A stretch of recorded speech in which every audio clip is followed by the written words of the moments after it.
Hey guys, you're back with Feynman Education, and today we are going to cover the economics topic public and private goods, which is from Unit 1 of A Levels Economics. It's a very straightforward chapter. Let's get started.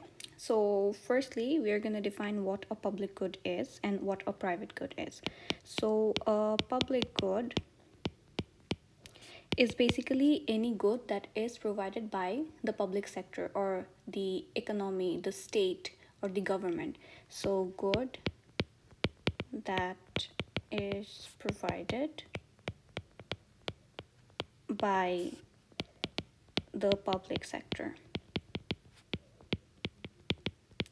And similarly, a private good is any good that is not provided by the public sector. So these are goods provided by corporations, organizations, companies, or individuals basically. So good that is provided by corporations or individuals. So private goods or private individuals always aim to maximize their profits, and public sector always aims to maximize the economic benefit and the economic welfare. That these are the distinctions between public goods and private goods. Now, a very important part of this chapter is understanding the two characteristics of public goods. So, public goods basically are non excludable. You will have a lot of questions, short questions, your 3 markers, your 6 markers based on, uh, tell me if you understand the two characteristics of public goods, and at that time you would either have to identify, you would have to talk about it. So it's very essential that you understand these characteristics. So basically, non-excludable or non-excludability means that once a public good is provided, you really cannot stop anyone from using it or taking benefits from it. So it's basically cannot stop anyone from using it. You cannot basically exclude anyone from using it. So that's where the word non-excludability comes from. And then the next characteristic is non-rival. So this basically means that the consumption of this public good by one individual does not really make it any less available for consumption for the other individual. So everybody can exploit its benefits, and there is no competition in consuming this good. So basically it's consumption by one individual does not make it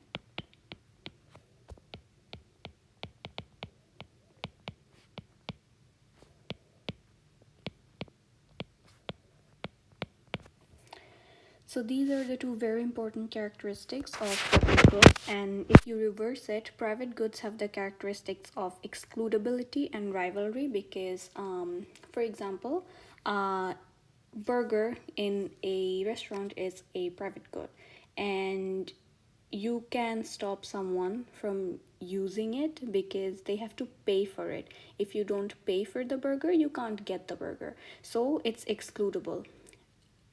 Again, if 3 consumers get a burger and there is no fourth burger left, there are no resources to make another burger, there is competition in consumption. So you stop someone from purchasing it. If you have already purchased it, there is a possibility that it will run out. So that is where the non-rival assumption also comes in. Sorry, they are rival goods. But in case of public goods, the most common example of public good is street lights. So street lights are everywhere on the street. You really cannot stop anyone from using the street lights even if you want to, because if they're walking on the street, they're going to get the benefits of the street light being there. So that's why they are non-excludable. And non-rival, because even if there are 100 people on the street, even if there are 1000 people on the street, everybody is going to get the benefit of the street light, more people being there does not really make it less available for usage. So if you understand this example, I believe that this part of the chapter is going to be pretty clear for you. And the other thing that this chapter covers is the free rider problem.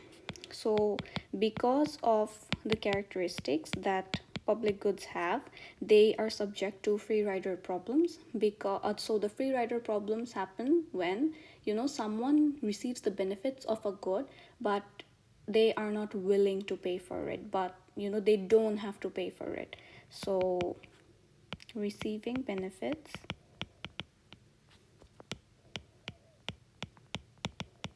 but not paying for it.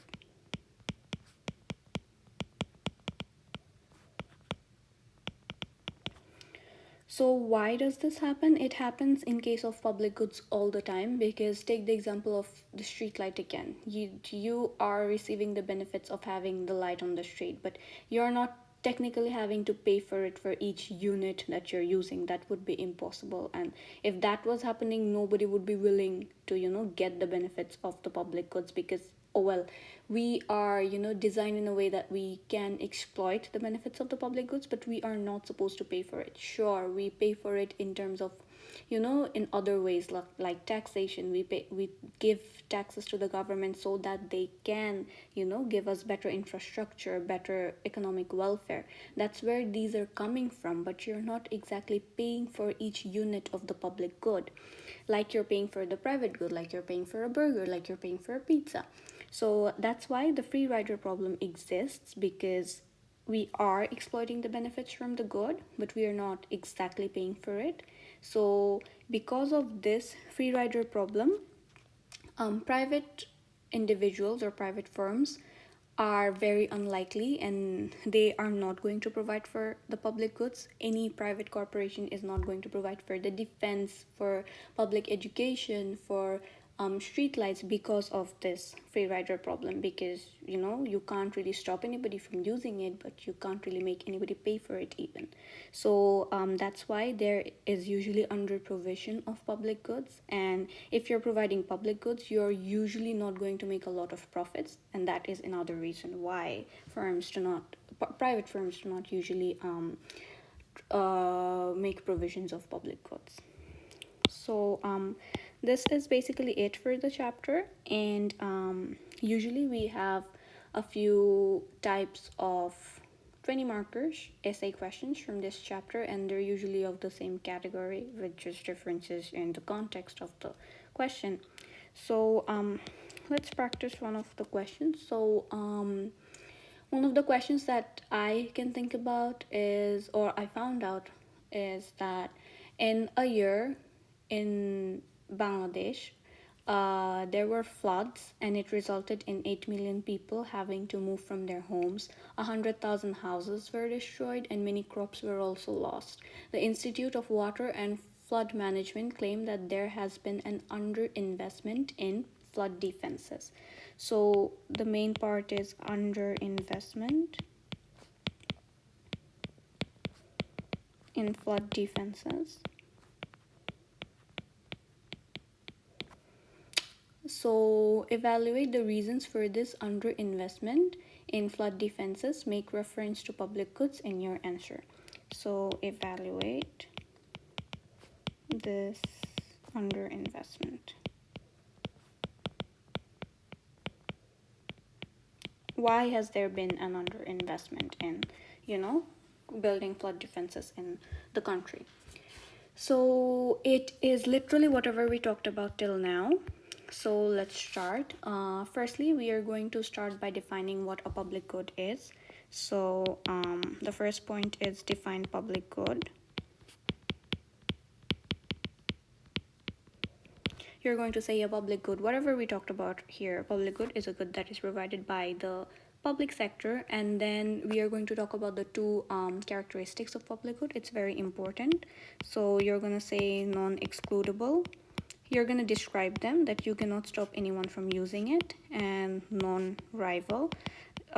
Usage by one person does not really make it less available for usage by another person. And then you are going to say how flood defense is a public good. So flood defense is a public good. You're going to say why, because flood defense is non-excludable, because if you provide flood defense in one area, then it protects all the houses in that area. You cannot really stop the protection of houses if you provide flood defense. And flood defense is also non-rival. You're going to explain how. That is, if flood defense is protecting one house, it does not really reduce the protection that is offered to another house. It protects all the house just the same if you install flood defense. So if you install flood defense, you cannot stop anyone from being protected. That is non-excludable. You cannot, it protects all the house just the same. It does not really reduce protection of one house to another. So that is how it's non-rival. You are going to have to explain this, not just write it. I'm just writing the points down. And then we are going to move on to the free rider problem. So this has free rider problem.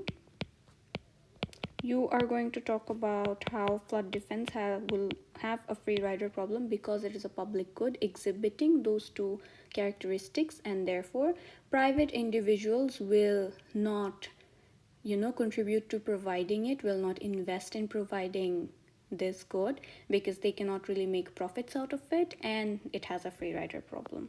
So that is the next point of why there is underinvestment. That's what we have to write. So private organizations will not provide it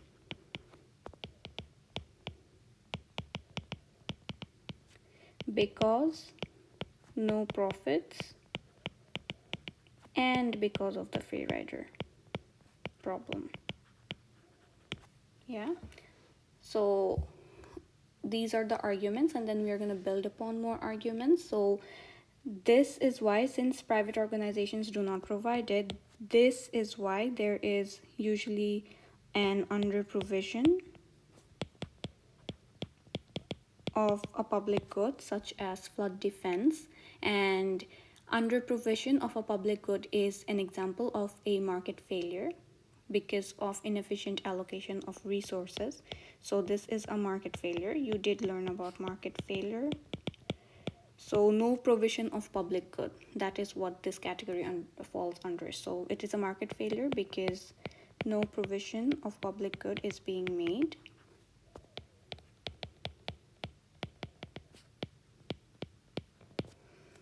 And because it is a market failure, why is this being a market failure? It's because there may be lack of technology or engineers or people to put in flood defenses.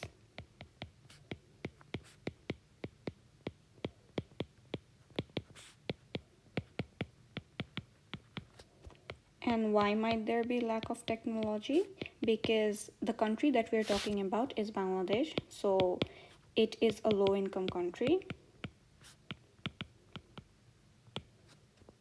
It's still developing, and therefore there might not be enough income or GDP to support such kind of development.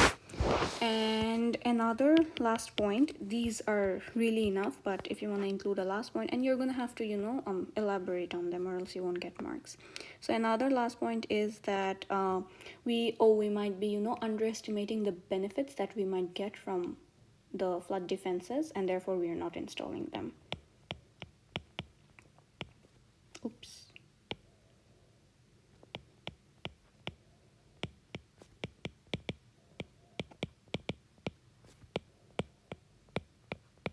Because we are underestimating the benefits, we are not building the public good such as flood defenses.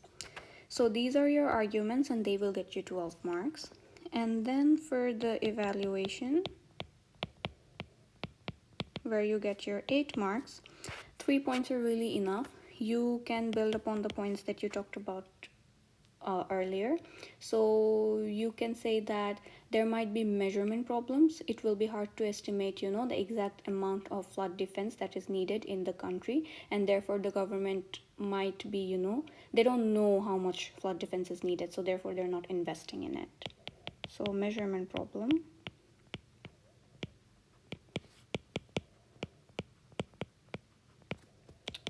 And then you can talk about the concept of opportunity cost. So for a government, if they invest in flood defense, they will not be investing in, infrastructure.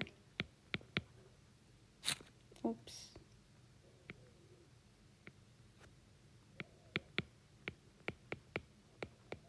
And education.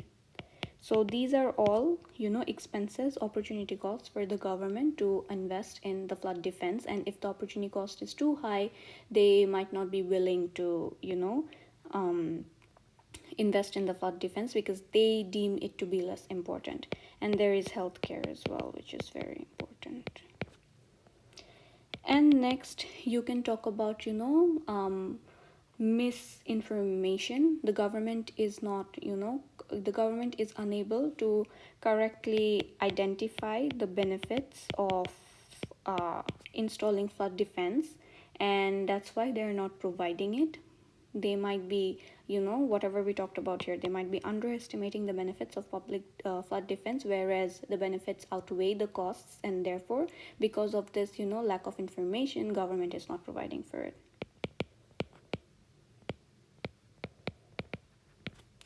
And one last point that you can talk about is the fact that mm,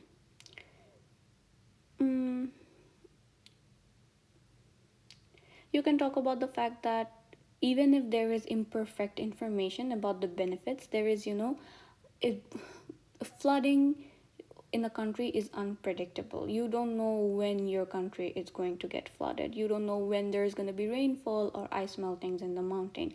And because it is hard to predict, because it is unpredictable, the government is reluctant to invest in something that might not give as much benefits as the costs. So unpredictability.